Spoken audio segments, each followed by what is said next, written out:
이화여자대학교 이상욱 교수님의 강연을 시작하겠습니다. 이상욱 교수님께서는 서울대학교 자연과학대학 물리학과에서 학사, 석사, 박사학위를 밟으셨고 주요 경력으로는 2005년부터 2007년 스웨덴 예테보리 대학교에서 포스닥터, 2008년부터 2016년 건국대학교에서 물리학과 교수, 2016년부터 현재 이화여자대학교 물리학과 교수님으로 재직 중이십니다. 교수님의 주요 연구 분야는 나노전기 역학 시스템, 저차원 나노구조 기반 전자소자가 있습니다. 이상욱 교수님의 강연을 시작하겠습니다. 네, 고맙습니다. 예, 방금 소개받은 이화여자대학교 물리학과 이상욱입니다.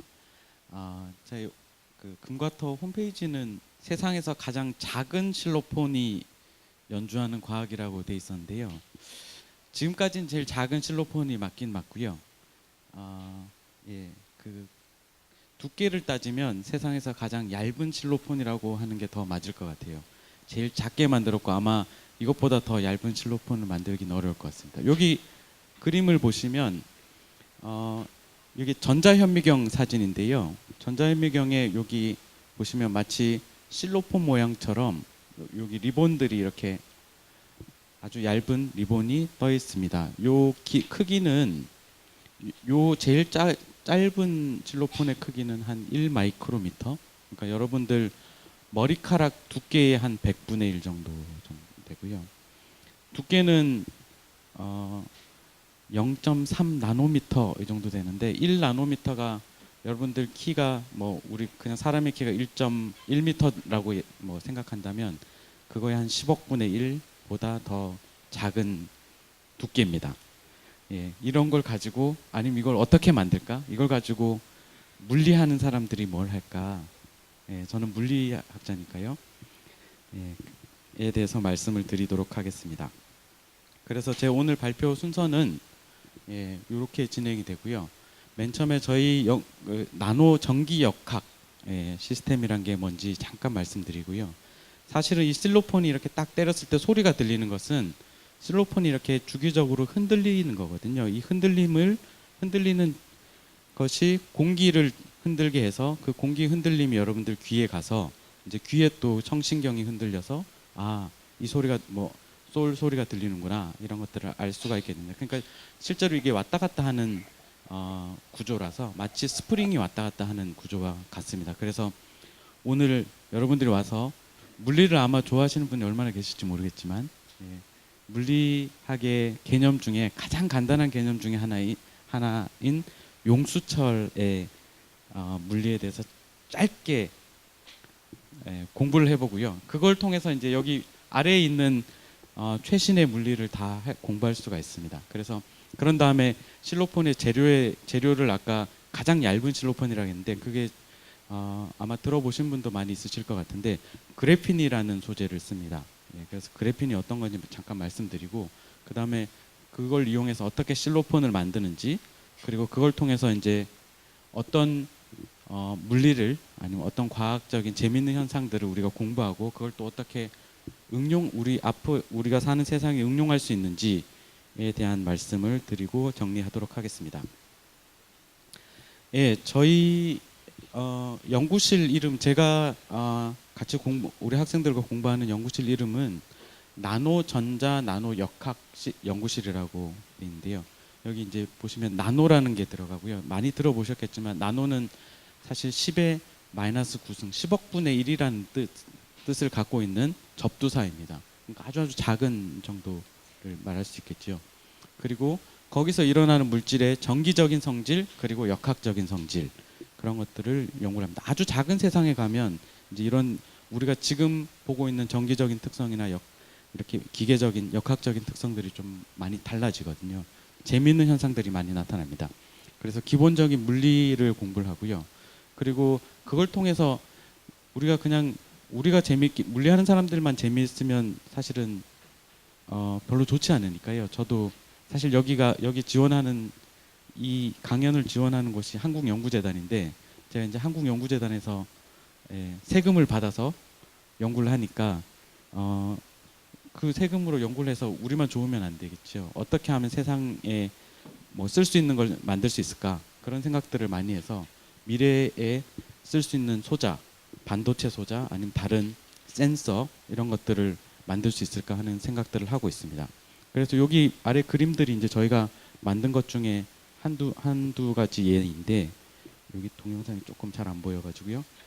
아래 있는 처음에 보이는 얘는 이것은 그래핀은 아니고 탄소 나노튜브라고 하는 물질입니다. 이걸 한 가닥을 뽑아가지고요. 요 두께가 한 10억 분의 1m 정도쯤 됩니다.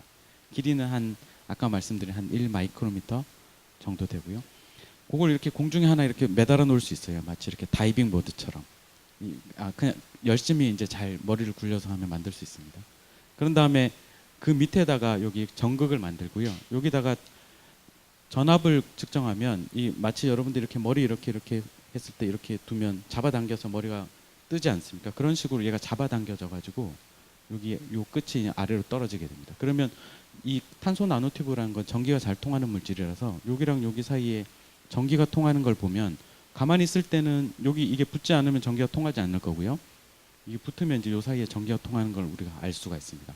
마치 우리가 지금 여기 스위치를 이렇게 껐다 켰다 할 때 스위치가 여기 붙어서 전류가 흘러서 불이 켜지고 그다음에 이게 떨어지면 불이 꺼지는 것과 같은 원리라고 생각할 수 있을 것 같습니다. 그래서 그런 구조들을 아주 조그만 걸 가지고 이런 구조들을 만들어서 이게 언제 어떻게 힘을 받고 어떻게 전기를 통하게 될까 이런 공부들을 하고요. 그걸 또 잘 이용해서 이제 실제로 이 왔다 갔다 하는 다이빙 보드를 통해서 요리 전류를 잘 보내서 아니면 전하를 아니 전자 같은 걸 여기다 쌓이게 해가지고요. 여기 쌓아놓고 가만히 있으면 얘가 어디 도망갈 수가 없게 되거든요.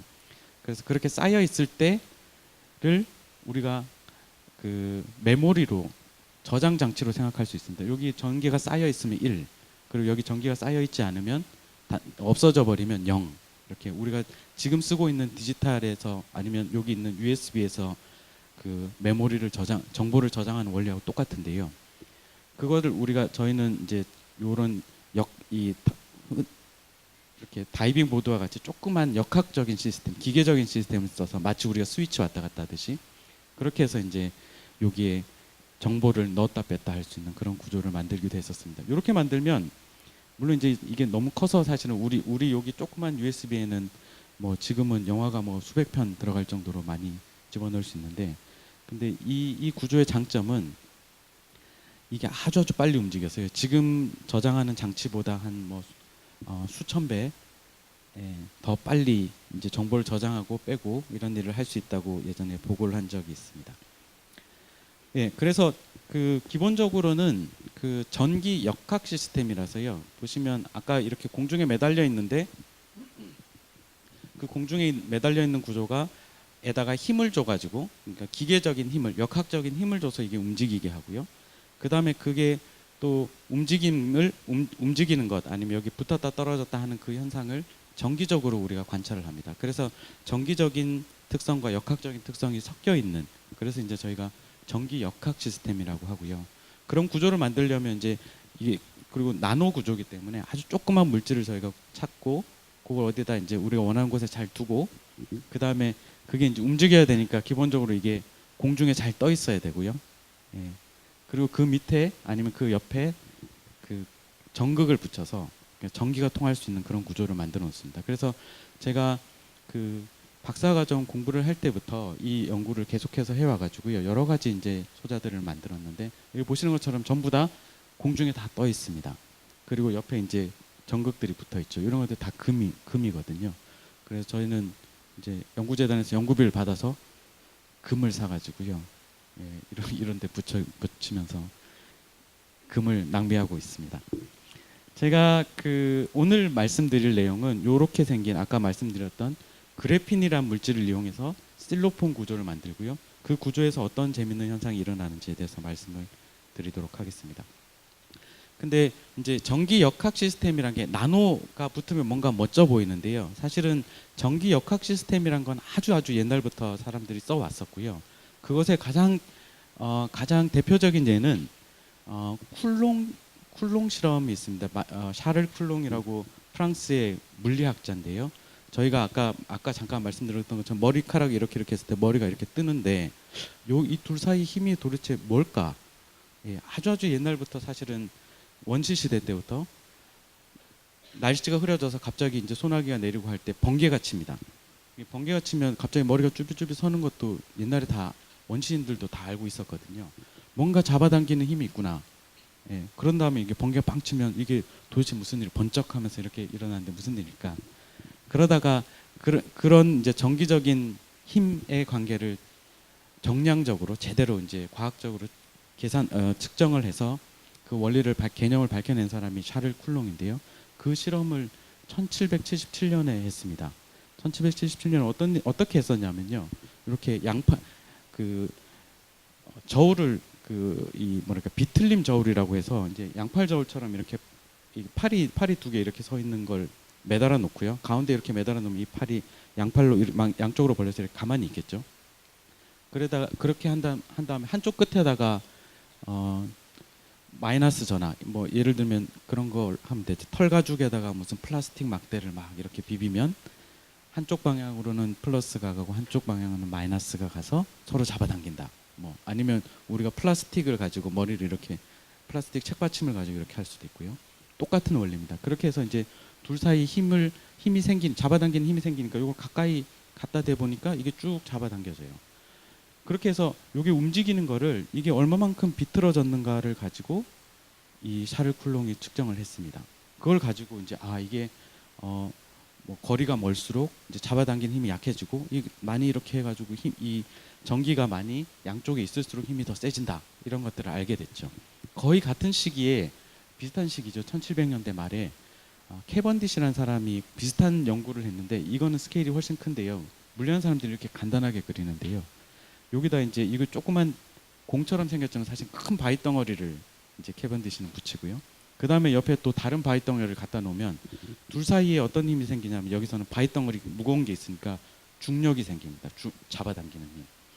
그렇게 해서 이제 중력이 어떤 관계를 가지는지를 또 측정을 했어요. 실험으로 이제 증명을 합니다. 예전에 100년 전에 뉴턴이 만유인력이란 걸 이제 이론적으로 얘기를 한 다음에 100년 후에 캐번디시라는 이제 영국의 실험 물리학자가 이거를 알아내게 되는데 이게 두 개가 실험 장치가 크기는 많이 다른데 원리가 똑같습니다. 그 원리는 뭐냐면 여기 보시는 것처럼 정기적인 힘 아니면 이 중력의 힘 그걸 뭘로 바꾸냐면 이렇게 비틀어지는 스프링으로 바뀝니다. 이게 사실 이렇게 왔다 갔다 할 수 있으니까 스프링이 이만큼 돌아갔다가 다시 돌아온 것처럼 생각할 수 있거든요. 그래서 사람들이 요 스프링의 힘이 어느 정도 되는지는 요게 얼만큼 이렇게 돌아갔는지를 측정하면 쉽게 알 수가 있습니다. 여러분들이 그 아침마다 이렇게 몸무게 잴 때 이렇게 딱 그 저울에 올라가잖아요. 저울에 올라가면 스프링이 어느 만큼 내려왔는가를 가지고 내 몸무게가 얼만큼 되는가. 사실 몸무게란 게 지구가 나를 얼만큼 세게 잡아당기냐 하는 힘을 측정하는 것이죠. 그 마찬가지로 이렇게 돌아가는 스프링을 가지고 아주 정확하게 힘이 얼만큼 바뀌었는지를 측정할 수 있습니다. 그게 뭐냐면 요 경우를 본다면 정기적인 힘을 역학적인 힘으로 바꾸는 장치거든요. 이게 그렇게 따지면. 그래서 사실은 한번 생각해 보시면 1777년이면 거의 한 250년 전인데요. 250년 전에 어떤 실험 장치가 있었을까요? 요즘 같으면 이제 뭐 엄청 비싼 전자장치 이런 걸 가지고 뭐 힘을 측정하고 뭐 여기 둘 사이에 전기가 어느 만큼 들어갔는지 이런 걸 측정할 수 있는데 1777년에 뭐가 있었을까요? 뭐 자가 있었을 거고, 예. 그다음 그래도 여기 화학하는 사람들이 열심히 연구를 해서 볼타 전지 그런 게 있어서 전기를 어느 만큼 넣었다 뺐다 하는지는 어느 정도 이제 좀 제어를 할 수 있을 정도가 되고요. 사실 별로 없어요. 근데 그럼에도 불구하고 250년 전에 이 힘과 그 전기와 정기적인 힘의 관계를 아주 정확하게 측정해낼 수가 있습니다. 그게 뭐냐면 우리가 힘의 평형이란 거를 두 힘이 요 힘과 요 힘이 사실은 똑같이 움직인다. 그걸 얘가 이렇게 바꿀 수 있다. 그래서 두 개의 힘이 서로 섞이는 걸 가지고 그걸 잘 이용하면 여기 이 경우는 이제 정기적인 힘과 역학적인 힘이죠. 정기적인 특성과 역학적인 특성을 잘 섞을 수 있는 그런 구조를 만들면 아주 민감한 측정을 할 수 있다는 교훈을 보여주는 거죠. 예. 사실 그게 벌써 우리가 200년도 더 전에 우리가 예전 그 선배 물리학자들에게 배운 교훈입니다. 나노 전기역학 시스템이라고 하면요. 앞에 이게 사실은 어떻게 보면 전기역학 시스템이 되는 거죠. 여러분 지금 쓰고 있는 스위치 껐다 켰다 하는 것도 사실은 전기역학 시스템이죠. 역학적인 힘을 줘서 전기적인 신호를 제어하니까 그럴 수 있습니다. 전기역학 시스템이라고 말할 수 있을 것 같습니다. 거기에 이제 나노라고 붙는 거는 그게 이제 사이즈가 아주 조그매지는 거죠. 예, 그거 말고는 특별히 다르진 않는데 사실은 근데 재밌는 점은 이게 마이크로 전기역학 시스템이라고 있거든요. 제가 다음에 이제 슬라이드로 보여드릴 건데 마이크로 스케일까지 마이크로미터 정도 사이즈로 줄였을 때는 우리가 어느 정도 예측을 할 수 있고 이런 그 전에 큰 시스템에서 생각하는 것과 비슷한 현상이 나타나는데 나노 시스템으로 가게 되면 아주 새로운 일들이 일어납니다. 그래서 이제 많은 사람들이 이제 이런 연구들을 하려고 하고요. 또 한 가지 아까 잠깐 말씀드렸던 것처럼 1777년에 그런 아주 민감한 힘의 관계를 측정할 수 있는 것처럼 그게 이제 사이즈가 작아지면 훨씬 그 민감한 질량 아니면 힘의 관계를 측정해낼 수가 있습니다. 그래서 그런 것들을 가지고 어떤 새로운 센서에 응용을 하거나 새로운 소자를 만들거나 그런 생각들을 할 수 있게 됩니다. 예, 아까 잠깐 말씀드렸던 것처럼 마이크로 전기 역학 시스템이란 것은 지금부터 한 20년도 더 전부터 사람들이 많이 연구를 했었어요. 그래서 이제 마이크로는 이제 밀리미터보다 작은 스케일이죠. 밀리미터보다 이제 1000분의 1이 되면 마이크로미터입니다. 여러분들 머리카락 두께 정도면 이제 한 100 마이크로미터 정도 되거든요. 그러니까 1밀리미터에 한 10분의 1 정도 됩니다. 그러니까 그것보다 좀 더 작은 스케일의 물질들. 근데 그게 어디 쓰이냐면 여러분 보시면 여기 이런 거 다 해보셨죠? 닌텐도 이렇게 하거든요. 그러면 내가 이렇게 하면 화면에 똑같이 이게 따라해요. 그게 어떻게 그게 가능할까요? 눈이 달려서 이렇게 할까요? 보고 요 안에 마이크로 전기 역학 시스템이라는 게 있습니다. 그게 뭐냐면 여기 보시는 것처럼 이게 다 마치 손가락들이 이렇게 있는 것처럼 있는데 한쪽 손가락은 이렇게 고정돼 있고 이게 서로 엇갈려 있는데 다른 쪽 손가락은 떠 있어요. 그래서 내가 이렇게 움직이면 이게 여기에 처음에 요 같은 간격으로 있다가 한쪽으로 이렇게 더 가까이 갈 수 있겠죠. 그러면 요 사이가 멀어질 때와 가까워질 때 전기적인 힘이 달라질 거고요. 그걸 잘 감지해서 그 전기적인 신호를 이제 이리 보냅니다. 그게 이제 이쪽 방향 세 개가 있으면 X, Y, G가 될 거니까 내가 이렇게 하면 얘가 X 방향이 손가락이 이쪽으로 움직이고 Y 방향의 손가락이 조금 더 움직이고 G 방향의 손가락도 이렇게 움직이고 해서 이게 변하는 것을 알 수가 있겠죠. 그렇게 해서 이제 만들어집니다. 그걸 우리가 마이크로 전기역학 시스템이라고요. 거기에 마이크로 전기는 일렉트로, 역학은 미케니칼, 그다음 시스템 S 붙여서 MEMS라고 하고요. 이런 연구는 아주 오래 잘 돼 있고요. 사실은 지금 여러분들 쓰고 있는 스마트폰을 보시면 그 스마트폰에 마이크로 전기역학 시스템이 한 12개 정도 들어 있습니다. 그중에 제일 많이 쓰는 게 여러분들 어떻게 쓰냐면 핸드폰 이렇게 쓰시다가요. 영화를 보시려면 이렇게 꺾어요. 가로로 바꿉니다. 그러면 얘가 이렇게 돌아가죠, 화면이. 얘가 뭘 보고 이렇게 할까요? 거기에 이제 이런 센서가 들어 있어 가지고 이렇게 돌 때 이제 힘을 우린 중력을 아래로 받고 있으니까 아래쪽으로 받는 손가락들이 이렇게 움직여서 그걸 알아낼 수 있게 됩니다. 여러분들 그 핸드폰에 마이크도 마이크가 있지 않습니까? 이 마이크는 되게 커서 이걸 핸드폰에다 집어넣을 수는 없잖아요. 그 마이크도 이런 마이크로 전기역학 시스템을 써가지고 제가 이렇게 말하는 게 이 공기를 아주 조금 떨 텐데 미세하게 떨 텐데 그게 이제 여러분 마이크에 있는 이 시스템을 이렇게 흔들어서 그 신호를 이제 증폭시켜서 전파를 통해 보낸 다음에 이제 여러분들 이제 목소리를 스피커로 들을 수 있는 그런 시스템인데 이게 곡이 들어가는 그 마이크예요. 그게 여러분들 핸드폰들에 다 있습니다. 그래서 그런 센서들이 한 10몇 개가 있습니다. 그래서 실제로 이런 연구들이 여러분 우리가 쓰고 있는 일상생활에 많이 쓰이고 있는 것이죠. 그래서 그러면 뭘 할 수 있을까? 아까 말씀드렸던 것 제가 말을 할 때도 지금 이 목소리가 뭐 한 1초에 한 200번, 300번 정도 이렇게 떨려요. 그 공기가 이렇게 그럼 공기를 1초에 200번, 300번 떨게 되고요. 이 여기서 이제 마이크가 이렇게 또 떨리게 되겠죠. 이 사실 마이크도 전기 역학 시스템이 됩니다. 근데 이 원리는 전부 다 뭐냐면 이게 주기적으로 흔들리는 운동이거든요. 그래서 사실은 이 원리는 우리가 잘 알고 있는 용수철의 물리에서 다 알 수가 있습니다. 그래서 이제 저희가 오늘 물리를 요거 하나만 이제 공부를 하실 건데요. 용수철을 이제 제가 요걸 가지고 한번 실험을 해보겠습니다. 줄을 매달지 않고 가만 놔두면 어느 정도 이렇게 요만큼 이렇게 늘어져 있습니다. 이게 늘어지는 이유는 사실은 힘을 받아서 그렇거든요. 중력을 받아서 그렇게 되겠죠. 근데 제가 요 한 절반 정도를 묶었어요. 절반을 묶으면 어떻게 되냐면 이게 무거워질 거지 않습니까? 마치 이제 여기 두 번째나 세 번째 그림처럼 용수철에 줄을 매단 것처럼. 그래서 이 줄을 매달면 어떻게 되나요? 아니면 용수철 밑에 매다는 뭐 물체의 질량이 무거워지면 용수철이 더 늘어나게 되겠죠. 지금 아까보다는 더 길어졌습니다. 용수철이. 요쪽에 이렇게 해서 가만두면 요 정도 됐었는데 이렇게 두면 이만큼 길어집니다. 예. 그러니까 요걸로 뭘 할 수 있냐면 여러분들의 체중을 잴 수도 있겠죠. 예. 여기 이렇게 딱 매달려서 있으면 이게 어느 만큼 쭉 내려갔는가를 보고 아 내가 이만큼 무겁구나 하는 걸 알 수가 있습니다. 그래서 용수철의 아주 기본적인 힘에 대한 관계는 어떠냐면 용수철을 잡아당기는 힘이 크면 클수록 용수철의 길이가 늘어난다. 예. 이게 이제 저희가 오늘 배울 물리의 첫 번째 원리고요. 예. 그래서 추가 무거울수록 더 많이 늘어납니다. 예.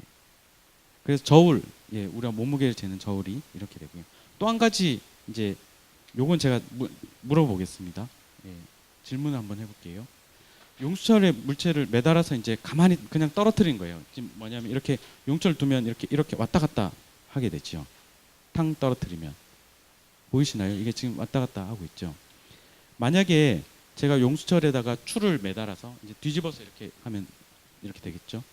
줄을 매달아서 떨어뜨리면 아까 지금 이렇게 이 정도 주기로 왔다 갔다 했는데 만약에 제가 줄을 매달아서 탁 떨어뜨리면 용수철 주기가 어떻게 될까요? 예, 여기 더 빨리 흔들릴까요? 천천히 흔들릴까요? 예, 실험을 한번 해보죠. 예, 이렇게 해서 딱 놓습니다. 예, 더 천천히 왔다 갔다 하게 됩니다. 여기 아까 다시 한번 해볼게요. 이렇게 두면 하나, 둘, 셋, 넷 이렇게 왔다 갔다 하거든요. 근데 이렇게 해놓고 딱 떨어뜨리면 하나, 둘, 셋, 넷, 더 늘어납니다. 그러면 어떻게 또 우리가 이 용수철에 매달리는 물체의 무게가 무거워지는지 가벼운지 알 수 있냐면 아까는 이렇게 길이가 어느 만큼 길어졌는지 자를 대고 재보면 되고요. 또 한 가지 뭘 하면 되냐면 용수철이 몇 번 왔다 갔다 했는지를 세보면 되겠죠.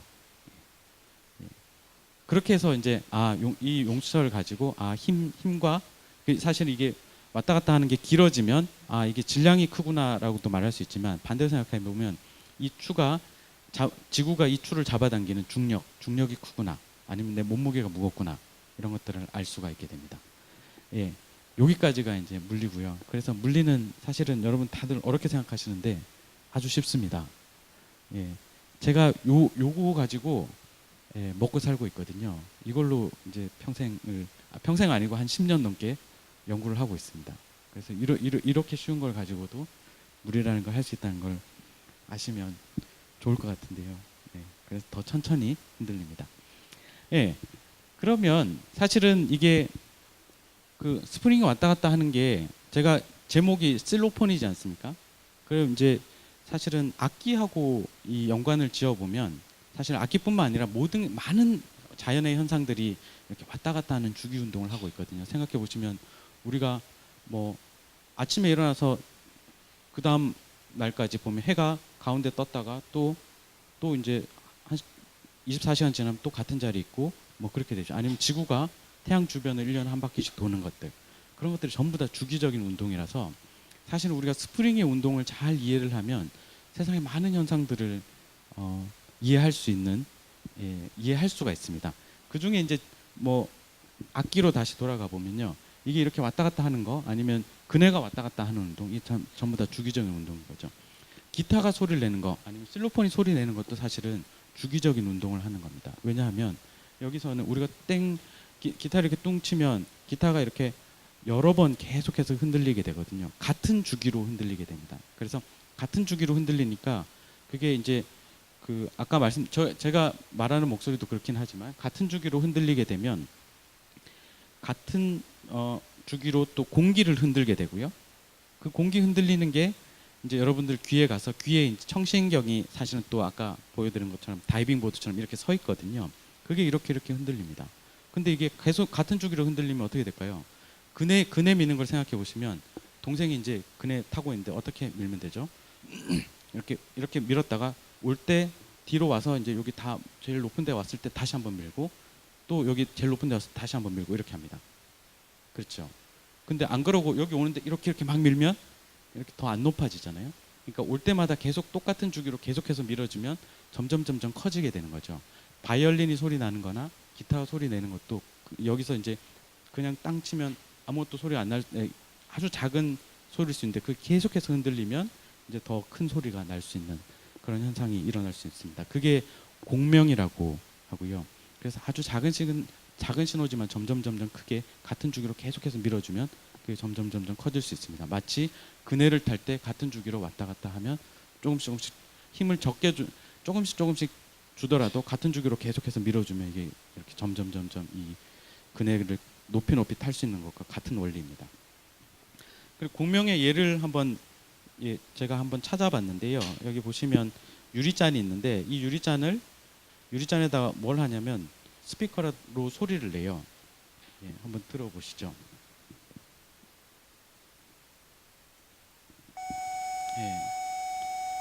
이게 무슨 소리일까요? 도레미파솔라시 솔 소리. 절대감 있으시네요. 750Hz 정도 되거든요. 일초에 750번 흔들리는 이제 이 소리를 주는 겁니다. 그러다가 좀 지나면 깨져라. 우리가 잔이 깨지거든요. 지금 이게 어떻게 깨질 수 있냐면 지금 소리는 아까 그 정도 소리를 주는데 계속해서 흔들어 주는 거예요. 그 같은 주기로. 그러면 얘가 유리잔이 이렇게 있다가 이제 막 흔들리다가 더 이상 못 견디고 점점 이게 벌어지니까요.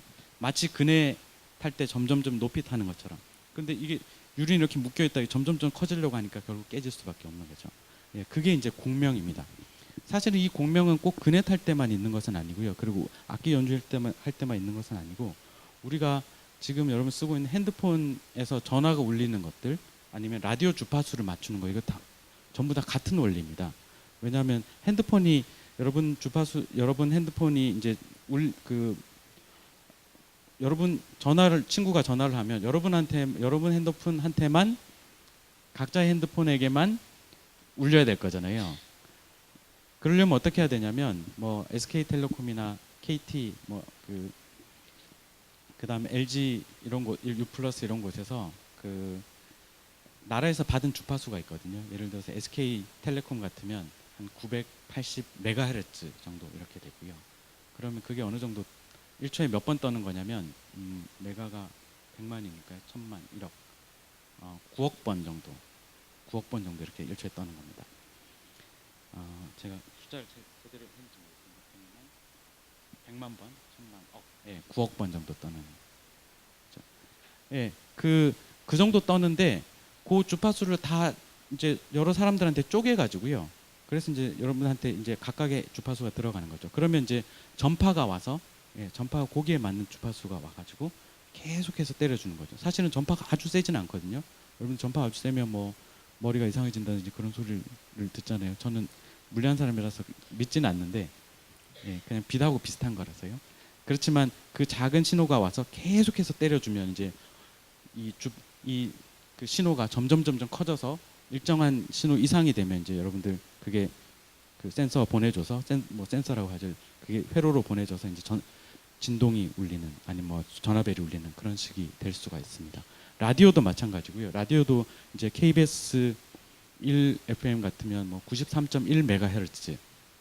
그러면 이제 아까 SK텔레콤보다는 이제 한 10배 정도 천천히 떨죠.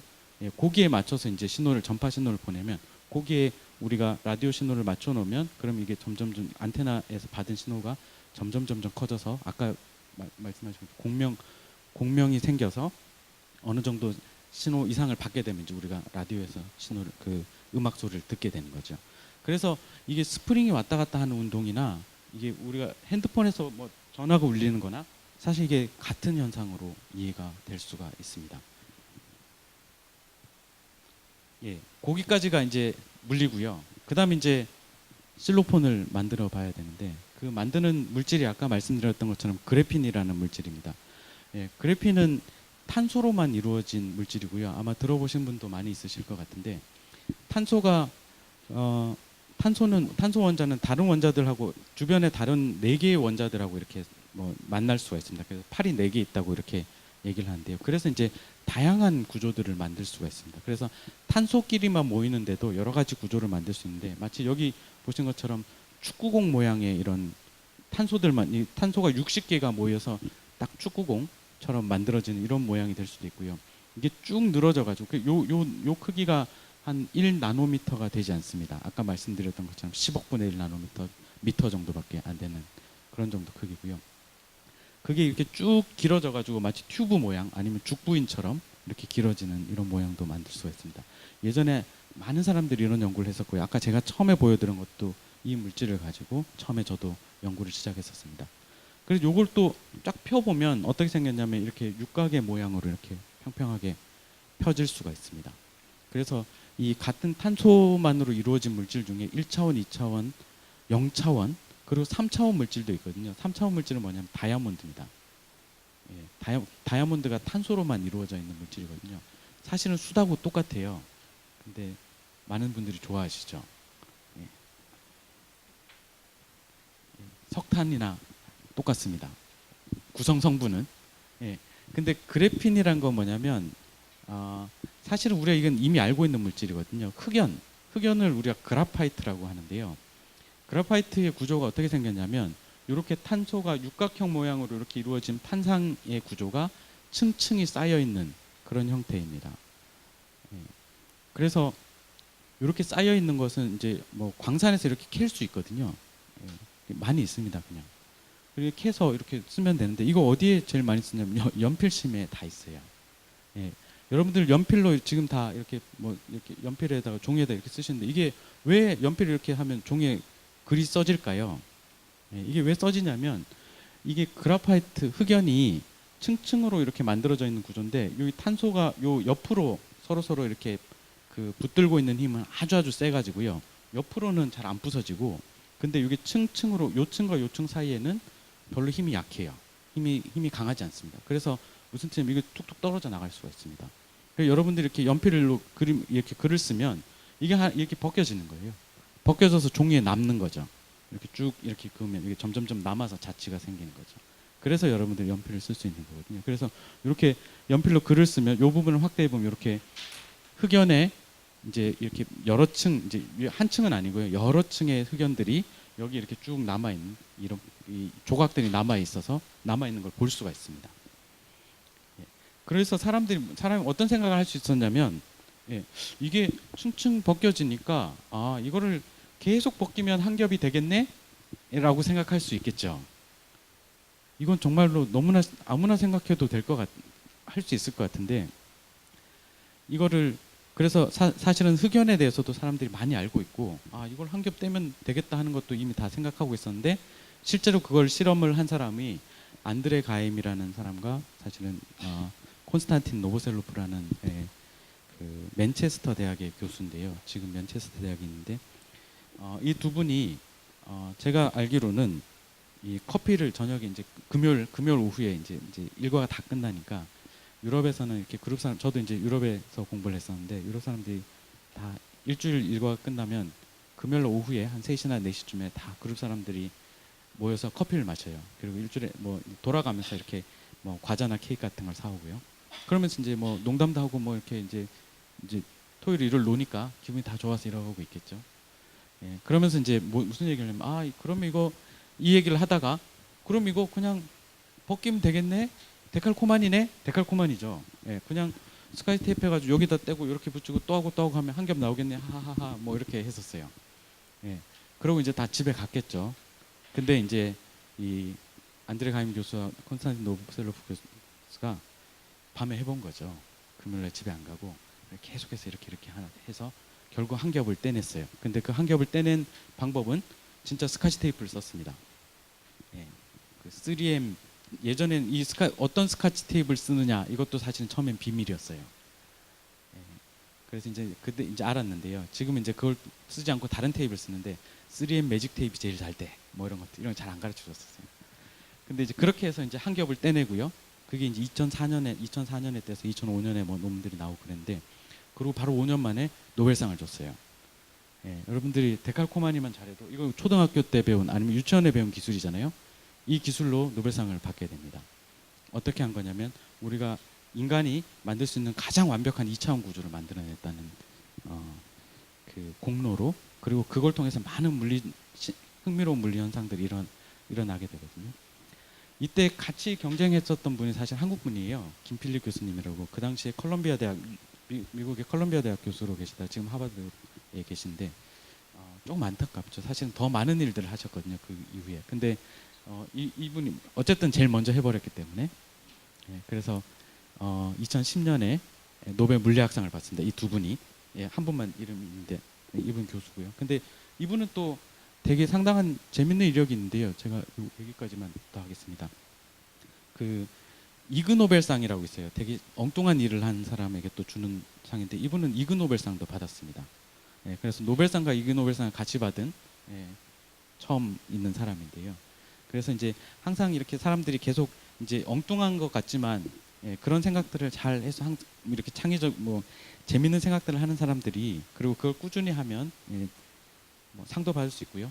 좋은 일도 할 수 있습니다. 그래서 한 겹을 떼낼 수가 있습니다. 그래서 저희 실험실에도 저희는 그래서 연구재단에서 연구 받으면 재료비로 스카치 테이프를 사요. 재료비거든요. 그래서 이만큼 몇 박스씩 삽니다. 실제로 이렇게 많이 하고요. 그 일을 많이 하고 있습니다. 그래서 언제까지 이걸 이렇게 하냐면요. 몇 번을 하면 될까요? 뭐 사람들이 그래서 저희 연구실에 많이 오거든요. 이게 많은 사람들이 하는데 한 겹이 안 나와요. 그래서 많이 물어보는데 언제까지 하면 되냐면요. 내가 뭐 하는 짓이지 하는 생각이 없어질 때까지 이렇게 하면 한 겹이 나와요. 그래서 여러 그룹에서 이제 저희가 하는 걸 보러 왔다가 열심히 하면 되는구나 그런 걸 알고 갑니다. 또 한 가지 기술은 전자빔을 이용해서 리소그라피라는 공정을 합니다. 그게 뭘 하는 거냐면 이제 실로폰에 그 실로폰 리본만 있으면 안 되겠죠. 실로폰을 만드는 틀이 있어야 될 겁니다. 그 틀도 이제 조금 해야 되겠죠. 많이 크지 않습니다. 마이크로미터 스케일이니까. 그 틀을 만드는 기술은 여기 보시는 것처럼 요런 기술을 씁니다. 그러니까 틀을 요렇게 오려낸 다음에요. 그 위에다가 이 페인트를 칠하면 요렇게 별 모양, 달 모양이 나오죠. 이것도 여러분들 유치원 때 배운 기술입니다. 그렇죠. 근데 이거를 저희는 이제 별 모양, 달 모양을 안 만들고 이제 실로폰 틀을 만드는 거죠. 그리고 노란 물감을 쓰지 않고 금을 씁니다. 그 차이고 그 다음에 이제 조그맣게 만들어야 되기 때문에 이제 뭐 장비가 필요하긴 하죠. 그렇지만 그 방법이 사실 우리가 배운 방법이고 이걸 리소그라피 아니면 뭐 석판화 뭐 이렇게 얘기를 합니다. 그래서 유치원 때부터 계속해서 배워서 초등학교 때 아니면 중학교 때 판화 같은 것도 사실 똑같죠. 판화는 특정한 부분만 파내고 다른 부분 잉크를 바르게 하는 거니까 저희가 특정한 부분만 오려내서 이 부분만 잉크가 생기게 하는 그런 기술 쓰면 이게 사실은 잉크가 이렇게 붙으면 도화지에 뭐 별로 높아 보이지 않겠지만 사실은 잘 보면 잉크만큼 이만큼 높아져 있겠죠. 그러니까 아주 작은 세상에서 보면 이게 상당히 높은 두께가 될 수 있습니다. 실제로 이 기술을 통해서 우리가 지금 쓰고 있는 반도체 이런 구조들을 앞에 보여드렸던 그 기술을 이제 여러 번 써서 작게 만들어서 이렇게 만드는 거고요. 기본적인 기술은 아까 보여드렸던 것처럼 여기 무슨 도화지가 있으면 도화지 한쪽 면만 요 도화지의 일부분만 뜯어내고요. 그 다음 여기 전체에다가 이렇게 잉크를 바르면 됩니다. 저희는 이제 아까 말씀드렸던 금속을 입히고요. 그 다음에 요 도화지를 떼내면 요 부분만 남게 되겠죠. 그러면 요렇게 두 개를 남겨놓으면 이제 이렇게 높아져 있으니까 실로폰의 틀로 쓸 수가 있습니다. 이제 마지막 기술인데요. 그러면 이제 실로폰 만들어져 있고 그 다음에 이렇게 리본을 이렇게 그래핀 이렇게 리본을 떼왔고요. 그 다음에 이제 이 실로폰 틀이 있으면 그걸 이렇게 옮겨야겠죠. 예, 물론 이게 크면 손으로 이렇게 옮기면 됩니다. 근데 이게 조그마니까 이게 또 쉽지가 않은데요. 그걸 어떻게 하냐면 요 실로폰으로 만든 리본처럼 만들어진 이 그래핀 위에다가 이 플라스틱 필름을 코팅을 합니다. 예, 이거는 뭐 그냥 이렇게 이 빙글빙글 돌리면서 이렇게 액체를 놓으면 이렇게 쫙 퍼질 거잖아요. 그리고 이렇게 열을 주면 이렇게 굳을 수가 있습니다. 그럼 필름이 되고요. 플라스틱 필름이 되고 그 플라스틱 필름을 그냥 잘 떼내면 돼요.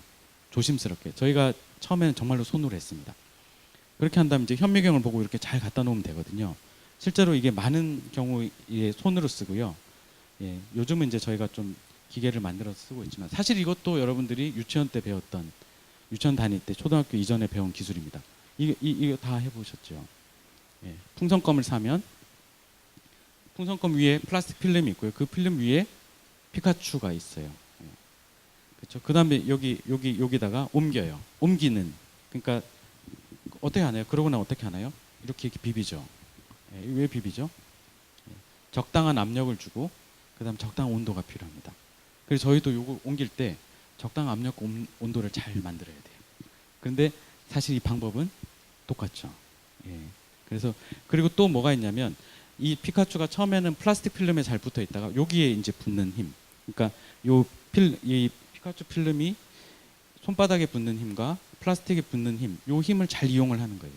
그러니까 여러분들이 이렇게 다 해보셨죠. 예, 그 기술을 씁니다. 그래서 저희가 이 실로폰을 만드는 세 가지 기술은 우리가 이미 다 초등학교 때 배웠던 기술입니다. 그래서 요렇게 이제 보이는데 여기 아주 잘 보일까 말까 하는 건데 요게 그래핀이고요. 얘는 한 겹쯤 돼 보여요. 얘는 이제 여러 겹입니다. 그런데 이 한 겹이 원자 한 겹이거든요. 원자층 하나입니다. 원자층 하나인데 눈으로 보여요. 예, 잘 보면. 예, 저는 잘 못 보는데 우리 학생은 잘 봅니다. 예, 이게 사람의 눈이 그만큼 민감한 그 센서입니다. 사람 눈만큼 이렇게 좋은 센서가 잘 없어요. 그래서 요 한 겹이 있어서 이 두께 차이가 나는 이 아주 조그만 걸 우리가 볼 수가 있어요. 그래서 이제 익숙해지면 그냥 현미경 뭐 측정 장치를 가지고 이게 한 겹인지 두 겹인지 이렇게 알아낼 수 있지만 이제 익숙해지면 그냥 딱 눈으로 보고 아 얘는 한 겹짜리 두 겹짜리 이런 것들을 알아낼 수가 있습니다. 물론 그러려면 이제 많이 노력을 해야겠지요. 그래서 아까 말씀드렸던 것은 얘를 뜯어가지고 여기다 붙이고 얘를 뜯어가지고 여기다 붙이고 뭐 이런 일들을 할 수가 있습니다. 이제 조그만데 이제 그렇게 하는 것들은 이제 여러 가지 기술이 필요합니다. 제가 초등학교의 초등학교 때 이전에 배웠던 기술이라 하고 아주 쉬워요 이렇게 말하겠지만 사실은 그 안에는 저희 연구실에 많은 연구원들과 학생들의 땀과 땀만 많은 땀이 그 안에 들어있는. 그래서 이 보시면 뭐 여기 있던 거 여기 그래핀인데 잘 안 보이시는데 이렇게 그래서 요걸 여기다 옮겨서 이렇게 십자가 이렇게 형태로 만들고요. 거기다가 이렇게 금을 이렇게 갖다 붙여서요. 아까 말씀드린 리소그라피를 해가지고 그래서 이제 전류를 흘릴 수가 있습니다.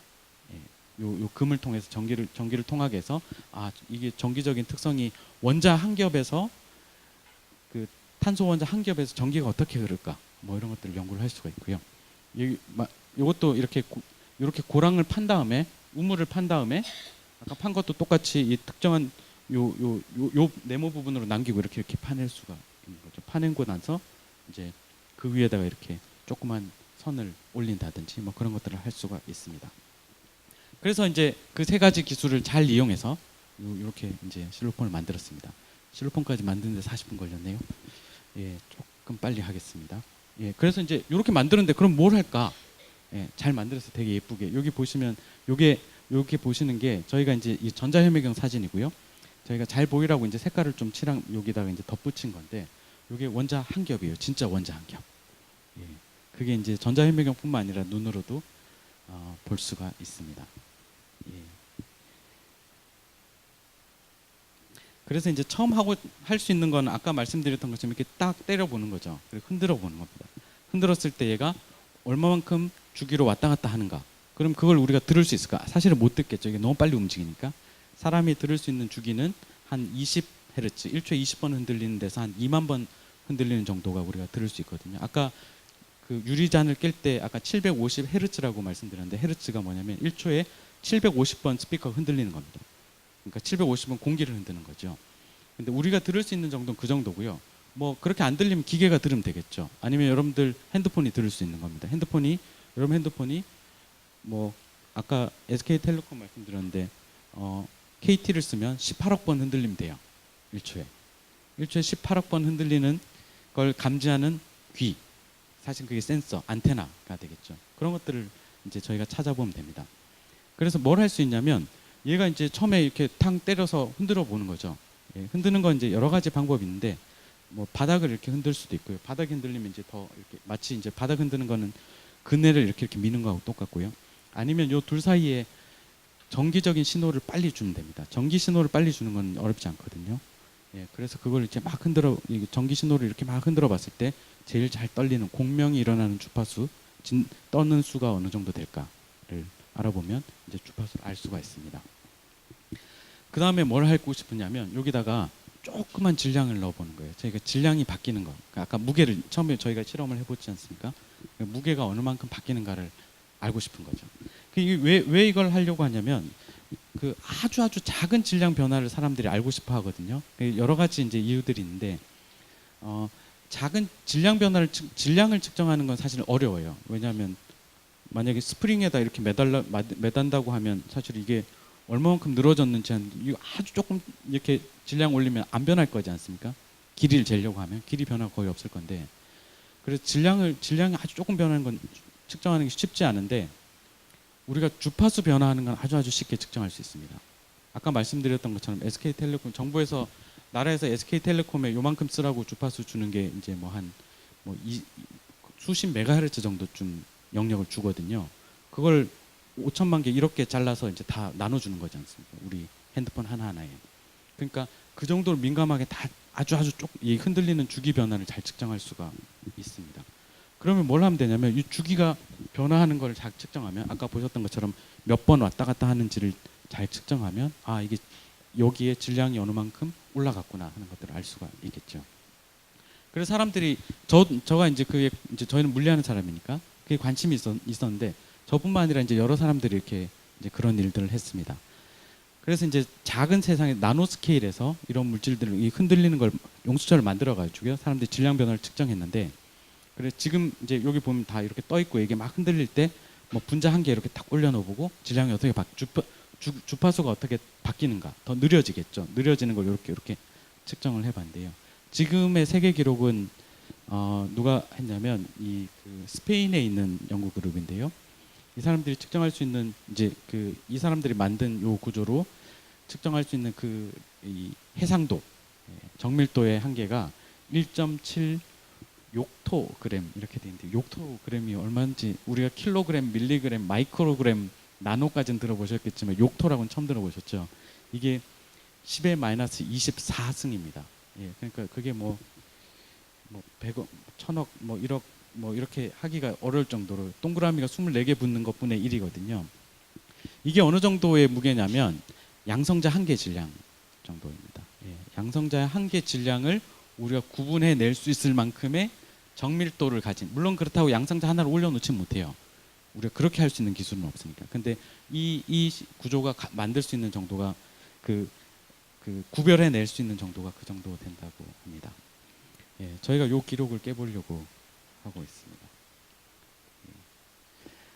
예, 그래서 이제 그 질량 변화를 측정할 수가 있는데요. 예, 그렇게 할 수 있는 이유는 얘가 이제 아까 말씀드렸던 것처럼 아주 작게 변하기 때문에 그게 가능합니다. 요건 저희 실험실의 결과인데요. 똑같이 이제 주파수가 이렇게 여기다 요 조그만 질량을 무게가 있는 걸 딱 올려놓으면 이게 이렇게 흔들리는 주기가 느려집니다. 그 느려지는 정도를 통해서 우리가 계산을 해보면 우리가 갖고 있는 구조는 그래핀으로 갖고 있는 그래핀 실로폰이 측정할 수 있는 질량 변화의 감도는 한 14 잽토그램. 네, 잽토라고도 못 들어요. 욕토보다 1000배 높은 거거든요. 그러니까 저희는 아직 저 사람들보다 한 1000배쯤 정밀도가 낮지만, 근데 저 아까 그 세계 기록은 어디서 측정한 거냐면요. 거의 절대 온도 0도라고 하는 영하 270도 정도 되는 그 아주 저온에서 그다음에 엄청 비싼 장비로 측정했고요. 저희는 그냥 상온에서 그리고 뭐 그 특별한 이게 아주 비싼 장비 없이 상온에서 측정했습니다. 왜 저희는 상온에서 이걸 하냐고 하면요. 그 실생활에도 쓰고 싶은 그런 생각들이 있어서 그래서 이 정도 되면 사실은 웬만한 이제 그 바이오 물질 그러니까 생물 물질 이런 것들을 이제 잘 측정할 수가 있거든요. 그래서 실제로 저희가 이걸로 뭘 하려고 하냐면 단백질을 이제 우리 몸에 있는 단백질의 종류들을 분석해 보는 그런 것들을 이제 해보려고 지금 계획하고 있습니다. 이제 시작을 하려고 하고 있습니다. 예, 요건 제가 넘어가고요. 또 한 가지는 아까 말씀드렸던 것처럼 이게 그네를 미는 거나 라디오 뭐 핸드폰 그 전화를 받는 거나 라디오 주파수 받는 거나 똑같다고 말씀드렸지 않습니까? 그래서 이게 이 떨리는 주파수가 만약에 93.1MHz 그러니까 9,300만 번 이렇게 막 일정히 흔들리면 그걸 우리가 마치 라디오 이게 신호 받는 거하고 똑같이 쓸 수가 있습니다. 그러니까 이게 전파가 이렇게 오는 거에 따라서 전파의 신호가 이렇게 주기적으로 오거든요. 그 힘을 우리가 똑같이 받으면 되는 거죠. 그 힘을 그대로 받아가지고 이게 떨리면 그 떨리는 신호를 감지해서 여기가 이때 신호를 주면 되겠구나. 이렇게 해서 사실은 라디오를 만들어 보려고 하는 생각이 있습니다. 근데 이 라디오의 그 이 실로폰을 갖고 있는 장점은 여기 이렇게 여러 개로 되어 있지만 이 그래핀이 아까 보신 것처럼 벌집 모양으로 이렇게 만들어져 있지 않습니까? 모기장처럼 생겼거든요, 여러분들. 모기장 어떻게 할 수 있냐면 쭉 잡아당기면 늘어져요. 이렇게 잡아당기면 늘어나지 않습니까? 마치 고무줄처럼 이렇게 쭉 늘어나게 할 수 있습니다. 그러면 팽팽해지거든요. 팽팽해지면 여러분 고무줄 이렇게 뚱 튕기고 이렇게 쭉 잡아당기면 어떻게 되나요? 웅 올라갑니다. 떠는 수가 올라가는 이렇게 흔들리는 주파수가 올라가게 되는 거죠. 그래서 저희가 생각한 건 뭐냐면 이걸 쭉 잡아당기면 주파수가 이렇게 쭉 올라갈 수 있으니까 낮은 주파수에서 저 높은 주파수까지 다 이렇게 아우를 수 있는 그런 안테나를 만들어 보자 하는 게 저희 계획입니다. 제가 아까 잠깐 소개해 주셨을 때 제가 학위를 받고 스웨덴에 가서 일을 했었는데요. 그때가 한 2006년, 7년 뭐 이 당시인데 그때 제가 그 월급을 노키아라는 회사에서 받았거든요. 회사 프로젝트를 해가지고요. 노키아라는 회사를 아시는지 모르겠지만 예전에는 삼성, 애플보다 더 잘 나가던 핸드폰 회사였거든요. 혹시 아시나요? 예. 그래서 세계에서 제일 많이 팔던 회사입니다. 그 회사에서 뭐가 그 관심이 있었냐면 그 당시는 저희가 지금은 스마트폰으로 그 무선 랜도 쓰고요, 블루투스도 쓰고 그 다음에 지금 쓰고 있는 그 핸드폰도 쓰고 이렇게 합니다. 근데 예전에 그걸 이제 다 이렇게 집어넣고 싶었었어요. 아직 스마트폰이 있기 전에도. 그래서 그걸로 이제 막 핸드폰도 해보겠다 이런 생각들을 많이 했었습니다. 근데 그렇게 하려면 핸드폰 주파수는 아까 말씀드렸던 것처럼 SK텔레콤 900 몇십 메가헤르츠 아니면 그 KT나 그 LG 같은 경우는 이제 1.8 기가헤르츠 정도 좀 되고요. 블루투스 와이어리스 랜 이런 건 블루투스 2 기가헤르츠 넘는 데서 이제 흔들려야 되고요. 예, 그 와이어리스 랜은 지금 5G 이렇게 돼 있는 게 있는데 그 5G 말고 5GHz에서 이렇게 흔들리는 뭐 이런 것들이 있거든요. 그럼 그렇게 하려면 뭐 해야 되냐면 각각의 안테나를 따로 만들어야 돼요. 그래서 예전에 이제 그걸 해보려고 하면 어떻게 하냐면 그 당시에 이제 와이어리스 무선 랜 이런 거 딱 켜보려고 하면 꺼졌다가 켜집니다. 안테나를 바꾸려고. 그래서 근데 이걸 쭉 잡아당겨서 이렇게 주파수가 늘어나면 그러면 한 번에 다 하나의 안테나로 다 만들 수가 있겠죠. 그게 사실 아이디어였거든요. 근데 한 개 안테나 만들면 뭐가 좋으냐면 안테나 한 개만 쓰면 되니까 원가가 줄어들 수 있지 않겠습니까? 회사는 싸게 만드는 게 중요하니까. 그래서 이제 저희한테 이제 그 프로젝트를 줘가지고 저희가 이제 연구를 했는데요. 잘 되는 거 이제 사실 잘 안 됐었어요. 제가 엄청 맨날 밤새면서 막 울고 막 그랬거든요. 잘 안 돼가지고. 그래서 이제 마지막에는 결국 실패했습니다. 근데 이게 잘 땡겨지고 하는 것들은 저희가 봤는데 결국은 이제 이게 그 비싸서요. 예. 그리고 이게 이렇게 흔들리는 구조를 실제로 지금 핸드폰 칩에다 집어넣는 게 그 당시에는 쉽지 않아서 실패했습니다. 그러고 나서 얼마 안 돼서 노키아가 잘 안 됐죠. 예, 노키아가 망했습니다. 저 때문에 망한 건 아니고요. 그래도 그 회사 참 좋았던 것이 이게 되게 어려운 실험인지 알고도 그리고 잘 안 될 거라는 것도 사실 알고 있었는데도 재미있는 실험이라고 해보라고 저한테 월급을 2년이나 주면서 시켰던 게 참 그래서 저는 좋은 회사라고 생각을 하는데요. 그래서 이게 그 중에 한 가지는 이제 장점은 잘 당겨지는 그게 있습니다. 근데 저는 이제 그러고 나서 한국에 왔는데 그래서 이제 이게 제가 그 당시에 탄소 나노튜브라는 물질을 가지고 했었는데 이렇게 이 힘을 주면 이렇게 당겨지고 그때 주파수 이렇게 바뀐다 이런 것까지는 보긴 했었습니다. 논문을 쓸 정도, 그러니까 이제 이런 게 된다 하는 것만 보여줄 정도였고요. 근데 저는 이제 그게 정말로 실제로 그렇게 되는 걸 만들고 싶어서 그게 미련이 남아가지고 한국에 와서도 계속해서 이제 해보려고 노력했고요.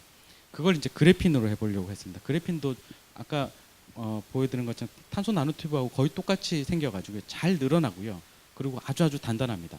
그리고 짧게 저희가 실로폰의 틀을 짧게 만들면 더 좁아지고 그럼 많이 흔들릴 수 있으니까 그래서 실제로 라디오처럼 만들 수 있을 것 같다는 기대를 하고 있고요.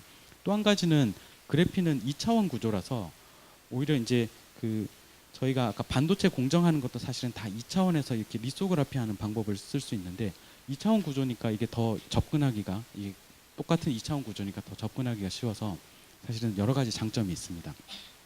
그리고 실제로 해보니까 이게 잘 당겨져요. 이렇게 쭉 이렇게 힘을 여기다가 이제 정전기력을 줍니다. 이렇게 전압을 걸면 이제 똑같이 이렇게 잡아당기는 힘을 줘서 그래서 이렇게 쭉 주파수가 점점 이렇게 높아지는 걸 볼 수 있습니다. 고무줄 이렇게 튕기면서 쭉 잡아당기면 쭉 올라가는 것처럼 그렇게 모양이 나옵니다. 그래서 이제 그러면 한 개만 가지고 하면 많이 그래도 이제 잘 당겨지는데 그러면 이거 여러 개를 가지고 쫙 많이 당기면 되겠네? 그렇게 해서 생각했던 게 이제 실로폰이었고요. 그래서 이제 여기 보시면 이제 제일 길면 낮은 데서 흔들리죠. 낮은 소리가 나지 않습니까? 천천히 흔들리죠. 그걸 이제 쭉 잡아당겨서 레까지 올리고 레에서 또 레를 쭉 잡아당겨서 미까지 잡아당기고 그렇게 해서 이제 여러 개 짧은 걸 하나의 소자에다 만들면 그러면 아주 넓은 영역에서 그 주파수를 다 아우르는 안테나, 쉽게 말하면 안테나 같은 걸 만들 수 있지 않을까 하는 게 저희 생각이었습니다. 그래서 이제 저희 학생이 오랫동안 노력을 해가지고요. 처음에는 이제 이렇게 겨우 한 3개 정도 올렸다가 계속해서 열심히 해서 이제 도레미파솔라시도 도레미파솔라시 이 정도 되니까 이제 어느 정도 연주할 수 있을 정도가 된 것 같아요. 그리고 요 하나하나에 다 여기 금속을 붙여서 전극을 붙여서 전기가 통하게 하고 각각이 다 움직일 수 있게 이렇게 했습니다. 그래서 여기 보시면 이 정도의 영역에서 아주 낮은 데서 높은 주파수까지 이렇게 잘 이제 흔들릴 수 있는 아니면 그 영역을 다 이렇게 감지할 수 있는 그런 소자를 만들 수가 있었습니다. 근데 그러다가 사실은 그게 이제 저희 이제 졸업했던 이제 박사 학위를 했던 저희 학생의 연구 주제였어요. 한 5년 6년간의 연구 주제였는데 이 학생은 이제 잡아당겨서 이제 쭉 당겨 보는 게 이제 저희 이 학생의 이제 주제니까 그래야 되지 않습니까? 요걸 잡아당길 때 아까 말씀드렸던 것처럼 요 밑에다 전압을 줘서 정전기력을 만들었거든요. 이렇게 이 잡아당기는 힘을. 근데 이제 생각해 보니까 그렇게 잡아당기지 않고 다른 방법도 있을 것 같아서 이제 좀 궁리를 해봤습니다. 그 중에 한 가지가 저희가 생각했던 게 뭐냐면 요 둘 사이에다가 전류를 흘리면요. 여기 금이 붙어 있으니까 전류를 흘리면 되죠. 전기를 흘리면 됩니다. 그러면 여기가 무슨 일이 일어나냐면 여기가 이제 얘도 전기가 전류를 잘 통하는 물질이긴 한데요. 전류가 통하면 열이 납니다. 그냥 쉽게 생각해 보시면 여러분 전기장판 생각해 보시면 전기장판이 이런 전선들이 이렇게 막 감겨져 있는 거지 않습니까? 그리고 거기에다가 이제 전압을 줘서 전류를 흘리면 따뜻해져요. 백열전구도 생각해 보시면 그렇죠. 백열전구도 전류를 흘리면 뜨거워져서 빛이 납니다. 근데 이제 그러면 보통은 많은 물질이 이제 뜨거워지면 사실 많은 물질들이 팽창하는데 이 그래핀이 되게 신기한 것이 이게 온도가 올라가면 이렇게 줄어들려고 해요. 그게 되게 신기한 성질을 갖고 있는데 그러면 무슨 일이 있냐면 얘의 온도를 높이면 그러니까 전류를 많이 흘려서 뜨겁게 만들면 온도가 올라가니까요. 온도가 올라가면 이게 줄어들려고 하지 않습니까? 근데 저희는 얘를 붙들어 놨죠. 그럼 이제 이렇게 이 잡아당겨지는 효과가 생길 겁니다. 그게 이제 저희 생각이었거든요. 그래서 이제 저희 학생이 잡아당기려고 계속 이 전류를 많이 흘리려고 전압을 막 높였어요. 그랬더니 무슨 일이 일어나냐면 이 가운데서 막 엄청 밝은 빛이 막 나오기 시작했어요. 그래서 저희 학생이 저한테 찾아와서 이상한 일이 생겼어요. 그러면서 빛이 난다고. 그래서 사실은 놀랍지는 않았거든요. 왜냐하면 뜨거워지면 열이 나죠. 백열전구니까. 근데 제가 놀라웠던 건 뭐냐면 이게 사실은 저희 학생 그래서 여기 이제 뒤에 결과를 잠깐 전압을 얼만큼 걸었냐면 한 2볼트 정도 걸었어요. 2볼트라는 거는 이제 뭐 어느 정도쯤 될 거냐면 저희 건전지 정도 되는 그것보다 더 높은 전압이지 않습니까? 사실 이게 아주 조그마고 얇은 거라서 전압을 그 정도 주면 다 터지거든요. 제가 이제 탄소 나노튜브 연구를 했었으니까 그때 이제 전압을 걸면 이거에 한 10만 분의 1 정도 전압을 걸어야 됩니다. 걸어서 이제 전류가 어느 만큼 통하는지를 보는데 저희 학생이 계속 걸어서 2볼트를 걸었어요. 그래서 놀랐던 건 뭐냐면 이렇게 많이 걸었는데 안 죽네? 샘플이 안 터지네? 그게 사실 더 놀랐었어요. 근데 그러고 나서 보니까 이게 너무 재밌는 거죠. 이게 사람들이 이걸 보지 못했거든요. 근데 너무나 간단한 거지 않습니까? 이렇게 그냥 전류가 흐르면 온도가 올라와서 빛이 날 텐데 근데 빛나는 거 아무도 잘 못 봤습니다. 왜냐하면 저희처럼 이렇게 공중에 띄워놓은 그런 구조를 만들면서 이렇게 전압을 높인 사람들이 없거든요. 바닥에 붙어 있으면 이게 뜨거워지기 전에 딴 데로 다 가지 않습니까? 보일러 이렇게 틀어놓으면 방이 따뜻해지는 것처럼 딴 데로 열이 다 흘러가 버리거든요. 근데 얘는 공중에 떠 있으니까 열이 흘러갈 곳이 없는 거죠. 그래서 가운데 계속 모여서 점점 뜨거워집니다. 그래서 저희가 이제 이게 어느 만큼 뜨거워지는지, 그럼 어느 만큼 빛이 나는지 이런 것들 연구를 해서 사실 되게 좋은 논문을 썼어요. 뭐 네이처 뭐 좀 이러면 막 뭐 신문도 나오고 뭐 뉴스에 나오고 막 그러지 않습니까? 그래서 저희 학생이 오히려 이걸로 더 이제 졸업을 잘 하게 됐고요. 예. 그 약간 어떤 느낌이 드냐면요. 이게 저희가 이제 저희 학생이 상당히 이 연구를 하려고 엄청나게 고생을 많이 했는데요. 근데 거의 대부분 실패합니다. 원래 머릿속에 생각한 것처럼 아주 작은 세상에서 그런 일이 잘 안 일어나가지고 원래 생각한 것보다는 항상 실패하거든요. 근데 실패는 그냥 늘 일어나는 일이라고 생각해요. 그건 일상이고요. 그러다가 이렇게 가끔씩 이렇게 선물이 오는 것 같아요. 그래서 사실 그거에 좀 감사할 수 있어야 될 것 같은데 우리가 아직 그래서 이제 물리하는 사람들은 그 정신적인 지구력, 저는 그렇게 말하는데 이렇게 실패해서 다시 일어나는 그 연습을 많이 하거든요. 그래서 그렇게 하다 보니까 정말 선물처럼 이런 것들이 나온 것 같아요. 그래서 저희가 이제 좋은 논문을 써서 저희 학생도 졸업을 잘 하고요. 그 다음에 이걸로 기네스북도 냈습니다. 저희가 이제 기네스북 월드 레코드, 그러니까 세계 기록 보유자인데요. 뭐냐면 세상에서 가장 얇은 광원을 만든 사람이 됐습니다. 이 기록은 안 깨질 것 같아요. 이것보다 더 얇은 걸 만들 수가 없거든요. 그래서 이제 기네스북 뭐 이런 것도 나온 적이 있습니다. 그래서 실제로 이제 해보니까 뭐 빛이 잘 나는데 아까 말씀드렸던 것처럼 저희가 공중에 띄워놨기 때문에 이게 가능하다는 말씀드리고요. 사실은 이 원리는 이분 토마스 에디슨이거든요. 토마스 에디슨이 백열전구 만든 거랑 똑같습니다, 사실은. 그래서 물론 이제 그 식을 쓰면 조금 더 원래 우리가 그냥 뭐 열이 많이 나면 빛이 이렇게 생겨요 하는 그 원리, 그걸 이제 흑체 복사라고 뭐 얘기하는데요. 마치 태양이 이렇게 그 노란색 빛, 주황색 빛을 노란색 빛을 이렇게 많이 보내는 것이 태양이 뭐 6,000도기 때문에 그렇다. 뭐 이런 것과 그렇게 알려져 있는, 우리가 대학교 물리에서 배울 수 있는 정도의 수준의 물리를 쓰면 이제 이해를 할 수가 있는 정도의 수준입니다. 그래서 이제 여러 가지 공중에 띄워놓은 구조를 만들어서 여기에 다 빛이 나는 걸 이제 저희가 볼 수가 있었고요. 실제로 이제 저희가 그림을 제가 보여드리면, 제가 요거 하나만 보여드릴게요. 이게 지금 빛이 나고 있는데요. 보이시나요? 이게 좀 조명이 안 좋아서 되게 밝게 보고 있는 건데, 여기 빛이 여기 반짝반짝하는 게 보이시죠? 예, 저게 원자 한 겹에서 나오는 빛이에요. 예, 눈으로 볼 수가 있습니다. 이게 저희 그 학생이 아이폰 카메라로 그냥 찍은 거거든요. 예, 그래서 이게 전압을 이렇게 쭉 걸면 원자 한 겹에서 이만큼 빛이 나옵니다. 그래서 이게 어느 정도의 그 빛이 되냐면 우리 이제 계산해 보면 한 3,000도 정도 돼요. 3,000도. 근데 놀라운 것이 저렇게 빛이 그래서 이제 아주 밝은 빛이 나오고요.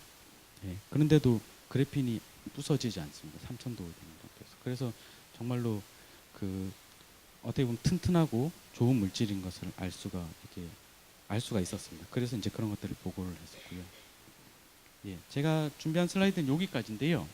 그래서 이제 저희가 하는 건 뭐냐면, 물론 이제 그 중에 하나의 예인데, 그래핀과 같은 이제 이런 아주 작은 물질, 아니면 작고 그다음에 이제 뭐 2차원, 1차원 물질 이런 걸 가지고 아까 말씀드린 공중에 띄워서 흔들고 뭐 잡아당기고 뭐 막 전기도 막 줘보고 뭐 뜨겁게도 만들고 뭐 그렇게 해서 이제 무슨 재밌는 현상이 일어나는가. 근데 아까 말씀드렸던 것처럼 실제로 쓰는 물리학적인 개념은 우리가 일반적으로 알고 있는 아니면 여기 이제 고등학생들도 있는 것 같아요. 고등학교 때 과학에서 나오는 정도의 수준에서 충분히 이해할 수 있거든요. 물론 거기서 이제 조금 더 깊이 있게 생각을 해봐 새로운 일이니까 더 생각을 해봐야 되겠지만요. 그래서 거기서 나오는 재미있는 현상들 그리고 그걸 이제 어떻게 응용할 수 있을까 하는 생각들을 가지고 계속해서 연구를 하고 있습니다. 예, 제 발표는 여기까지고요. 경청해 주셔서 감사합니다.